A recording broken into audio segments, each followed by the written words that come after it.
Ustadz, saya sudah pisah dengan mantan suami 2 tahun. Ya namanya pisah pasti mantan.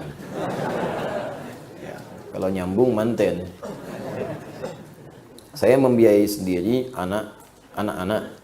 Mantan suami tidak memberi, namun dia dari bank, apa tetap harus kita tagih harfiah seorang ayah harus menafkahi, atau walau ayah tapi dari bank dan posisi pisah tetap haram? Begini Bu ya, itu kan saat pisah nanti hakim di pengadilan itu akan memutuskan ya siapa hak asuhnya. Ibu biasanya ke suami tetap diberikan hak untuk kewajiban untuk memberikan nafkah untuk anak. Kalau untuk istri kan sudah pisah, makanya ibu sebut mantan, kan? Nah, makanya dari sini suami ingat ketika kewajiban itu melekat walaupun sudah berpisah, karena itu bagian dari biologis dia. Ketika berumah tangga dan terlahir, kewajiban tetap harus diberikan, tetap harus diberikan. Jadi jangan lihat kepada mantan istrinya, lihat kepada anaknya, karena nggak ada mantan anak, nggak ada mantan orang tua. Suami ada mantan suami, istri mantan istri ada, mantan anak nggak ada. Mantan ayah nggak ada, mantan ibu nggak ada. Ini mantan ayah saya nih, nggak ada, tetap ayah. Ini mantan ibu saya, tetap ibu. Karena itu, karena terikat masih dan dia mewarisi. Dia mewarisi. Perceraian kedua orang tua tidak menggugurkan hak waris anak itu darinya. Makanya hak waris tetap melekat. Walaupun jadi mantan ketika ayahnya meninggal, dia mendapatkan warisan. Istri tidak. Istri tidak, karena sudah berpisah di situ. Terhijab dia. Ya, maaf. Kematian, satu. Kemurtadan, riddah, termasuk perceraian, itu yang menggugurkan kemudian bagian dari hak waris. Dia nggak dapat warisan. Suami istri pisah dengan suami meninggal, istri nggak dapat bagian waris. Selesai di situ. Ya, dan dibagi. Saat kemudian dia berpisah itu dibagi. Ada yang ditetapkan oleh agama. Kemudian murtad nggak dapat warisan. Ya, kemudian kematian ada 2 sebab. Memang wafat sebelum dibagi warisan, wafat.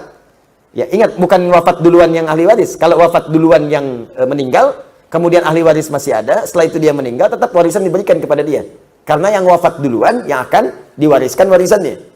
Yang kedua, sengaja membunuh orang untuk mendapatkan warisan, terhijab dia, nggak dapat warisan.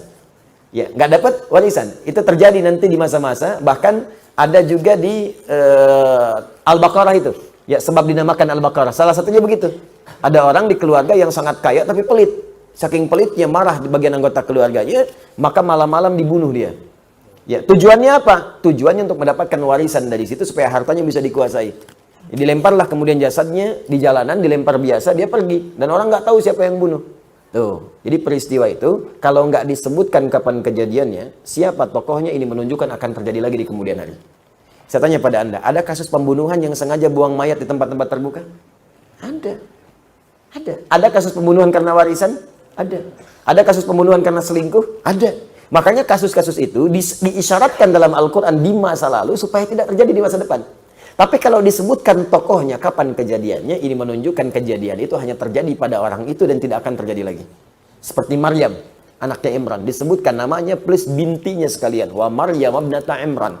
Kejadiannya disebutkan, tak pernah disentuh laki-laki manapun, tapi bisa mengandung dan melahirkan. Ini artinya yang bisa mengandung dan melahirkan tanpa disentuh laki-laki manapun cuma Maryam.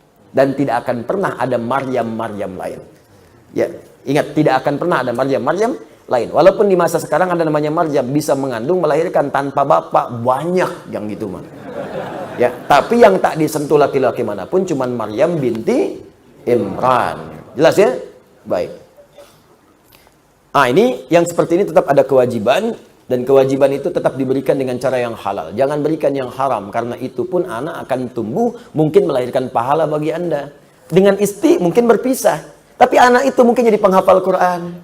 Anda kurang amalan, anak itu mewariskan amalan untuk Anda. Maka berikan yang halal padanya.